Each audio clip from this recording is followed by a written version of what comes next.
Welcome to meditation today. We're going to continue looking at the beautiful Yoga Sutras of Patanjali. For those of you who may not be familiar with Patanjali, he's considered to be the father of yoga, not because he was the very first yogi, but because he was one of the first people to write down the great truths of yoga. And they're known as the Yoga Sutras, threads, just the essence of ideas for us to take into meditation and work with. And so this is taken from Charles Johnston's translation and then his commentary about the different sutras. So this week we're going to look at from book 3 of the sutras. This is book 3, verse 23. And this first bit is the sutra itself. So Patanjali said, be perfectly concentrated. By perfectly concentrated meditation on sympathy, compassion, and kindness is gained power of interior union with others. So by perfectly concentrated meditation on sympathy, compassion, and kindness, we can realize our connection with others, our oneness. And so Johnson goes on to say, this is the truth, this is the reality. Yogis would call it the Mahat, the great soul, of which we are all a part. And so when you have contact with your own soul, the next step is to have this contact with the great soul. And so then you begin to experience what's happening within another person. It's sort of a spiritual empathy.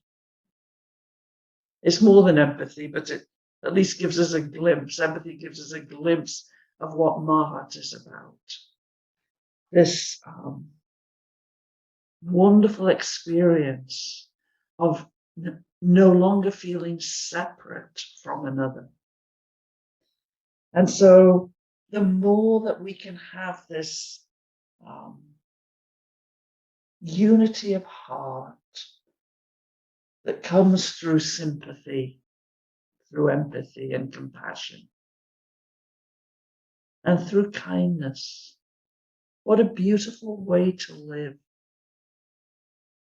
You know, imagine that despite everything that's going on in your life, despite the challenges, the day-to-day challenges you may be facing, imagine that inside your heart is filled with empathy and compassion and kindness.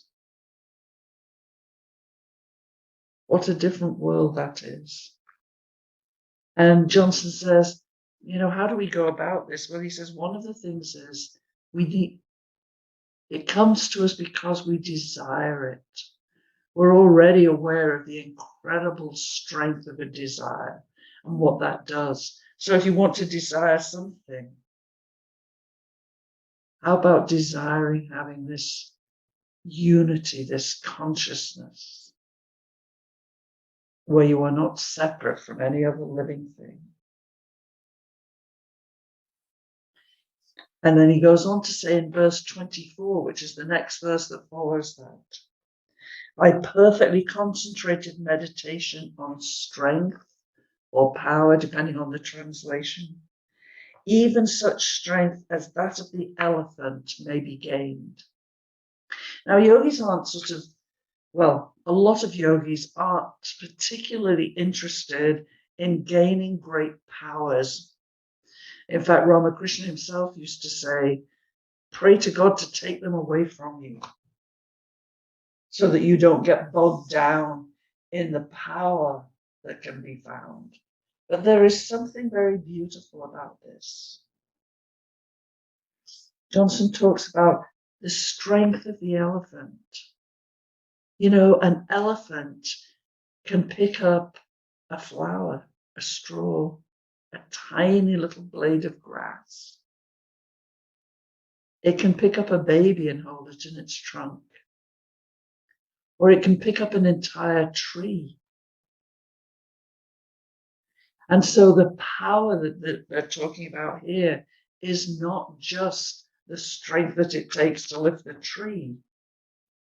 It's the finesse and the poise that it takes to use your strength wisely, to use it appropriate to the circumstances you find yourself in.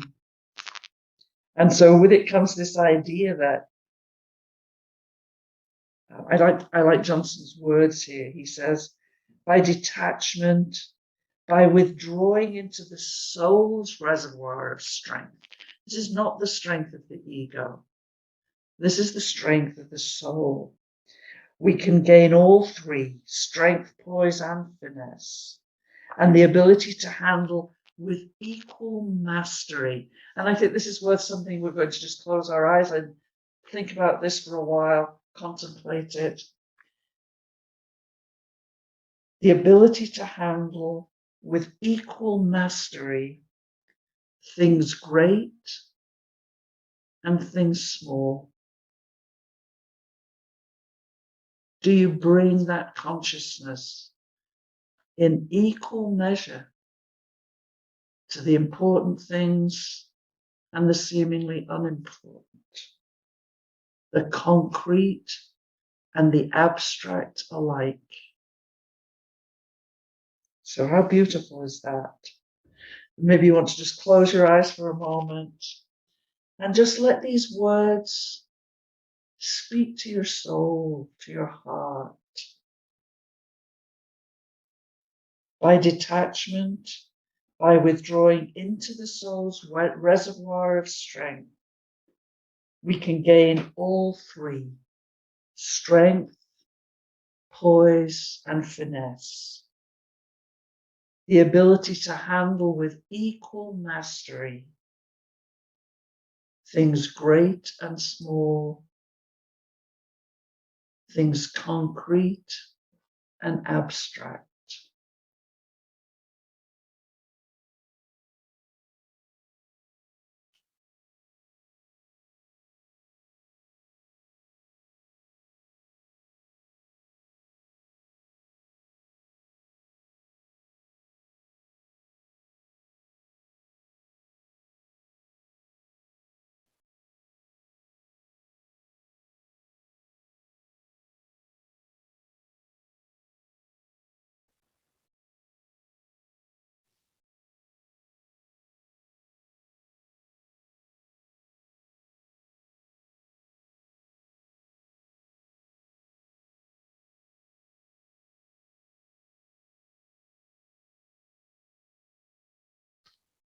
Can you sense the strength of the soul?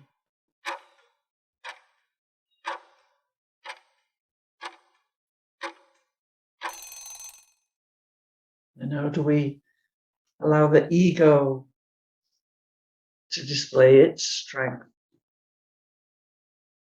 Or do we go to the soul? Can we have mastery in equal measure to bring that finesse and that consciousness to the little things you do? And also to have the strength when it's needed to express more freely and fully, free of fear.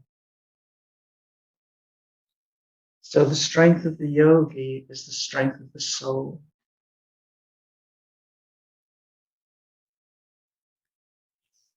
And moving now to something that's one of Guruji's favorite parts of the Yoga Sutras of Patanjali. And this is from book 4, the final book. And this is verse 25. And it's so inspiring and beautiful.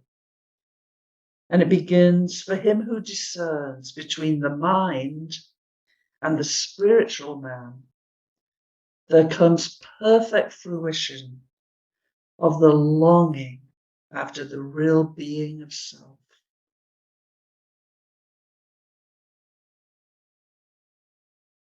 So, what do those words mean to you?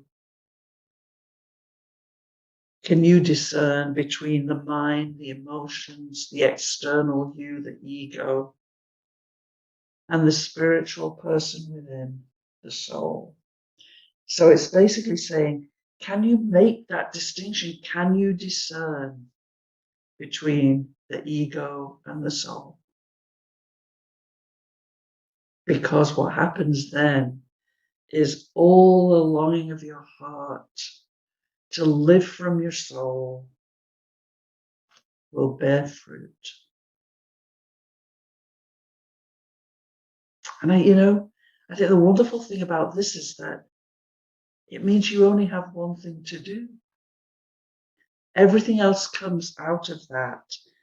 The difference between your soul and your ego, who you truly are and who you think yourself to be on a day-to-day basis. As we're knee deep in the challenges of life, can you still sense that still, quiet, peaceful, joyful part of your being? That's what we're looking for every time we sit to meditate. So for the next few minutes, we're going to look at the different, what is it? What's coming your way if you can do this? If you can discern between the ego, the mind and emotions. When yogis say mind, they mean the mind and emotions.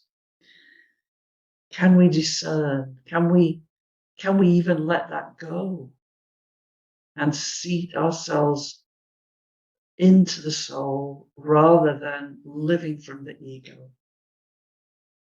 So if you want to get comfortable sitting with your spine straight, your arms relaxed, palms facing up, just resting on your thighs.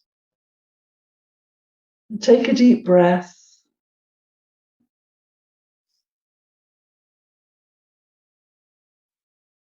And just listen. And let these beautiful words from Patanjali speak to your soul. And he does it as questions and answers. Have you aspired well nigh hopeless after immortality?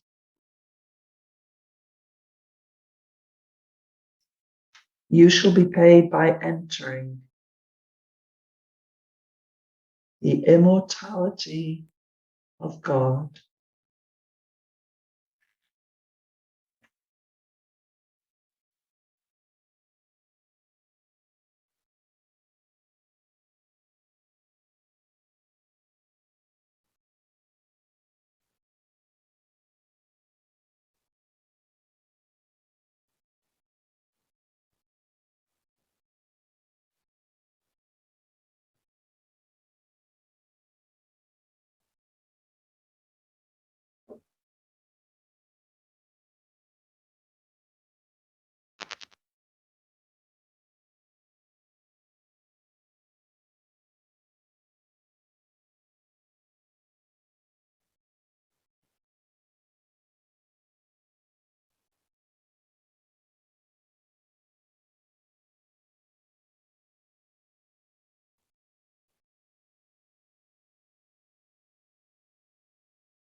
And the next one,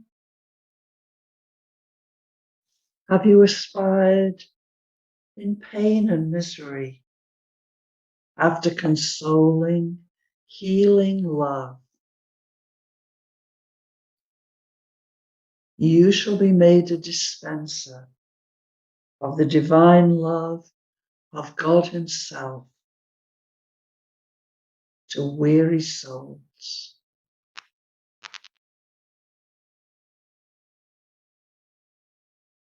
Have you aspired in pain and misery after consoling, healing love? You shall be made a dispenser of the divine love of God Himself to weary souls.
And the next one. Have you sought ardently in your day of feebleness after power? You shall wield power immortal, infinite, with God, working the works of God.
Have you in lonely darkness longed for companionship and consolation?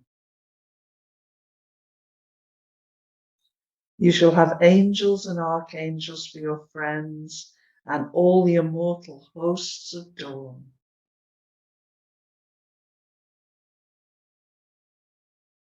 Have you ever been lonely?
And just allowing any insights from the meditation, from the contemplation,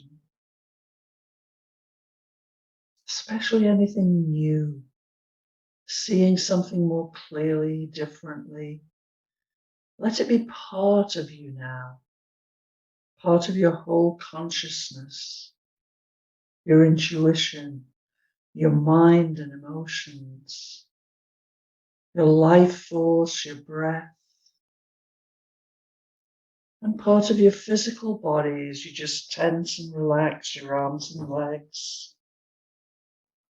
And just tilting your body from side to side, making smaller arcs until you're sitting up straight, and just dropping your chin to your chest, and either moving your head just from side to side, or if you have no neck problems, just making full circle, first in one direction, and then in the opposite direction.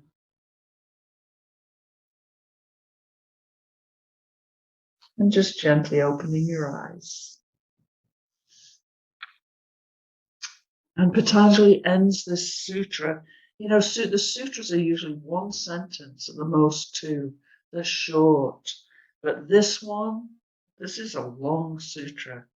And he ends with saying, these are the fruits of victory.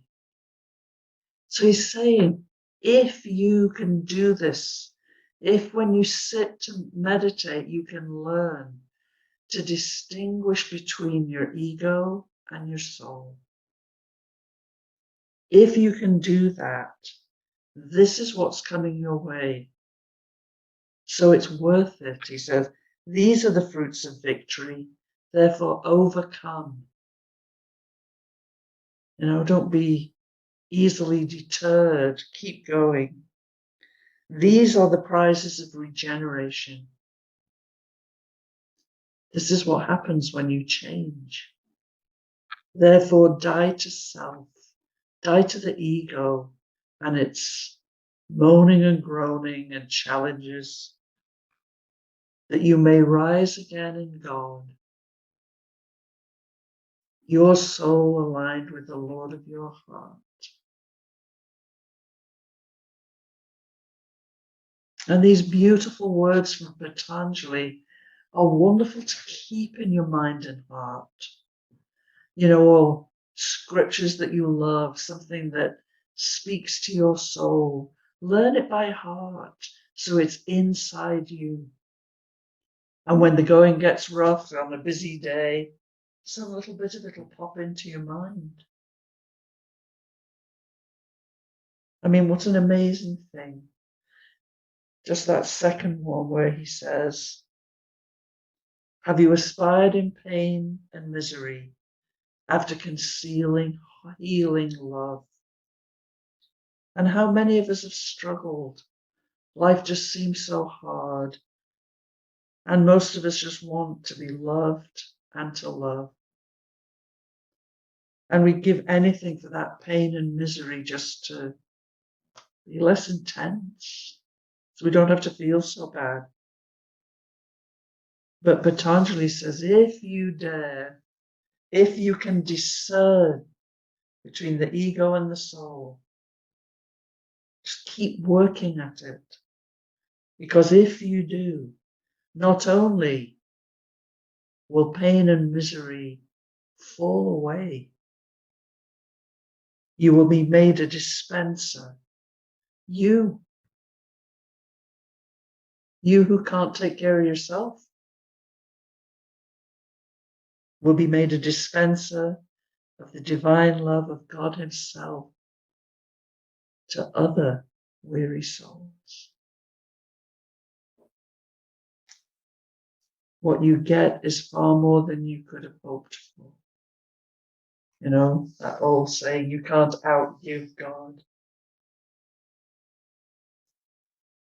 So I hope that you can carry these beautiful truths of Patanjali with you. And remember, when it's a tough day and meditating seems hard, don't give up. because this is what's coming your way. Namaste. My soul bows to your soul.